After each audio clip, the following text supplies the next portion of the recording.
சுவாதி என்றால் தடையின்றி நகர்வது என்று சமஸ்கிருதத்தில் பொருள்.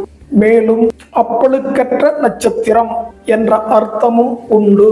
இவர்களை அறியாமலே ஒரு தெய்வீக சக்தி இவர்களை வழிநடத்தும். இருந்தாலும் ராகுவினுடைய நட்சத்திரங்களுக்கு ஜோதிடம், கடவுள் நம்பிக்கை கொஞ்சம் குறைவுதான். இவர்கள் பாரம்பரியத்திலே ஆசிரியர்கள் உண்டு.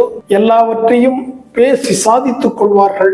சுவாதி நட்சத்திரத்துக்காரர்கள் தாயிடம் அதிக அன்பு இருக்கும், முன்கோபமும் அதிகம் இருக்கும். அதே சமயம் பெண் நண்பர்கள் துணையும் அவர்கள் மூலம் நன்மைகளும் இவர்களுக்கு கிடைக்கும். போஜன பிரியர்கள், உடலின் மீது அதிக அக்கறை கொண்டவர்கள், முன்னெச்சரிக்கையுடன் இருப்பார்கள். பெண்களாக இருந்தால் கணவனுடைய குடும்பத்தை காப்பதில் ஆர்வம் உடையவர்கள். இவர்கள் குடும்பத்தில்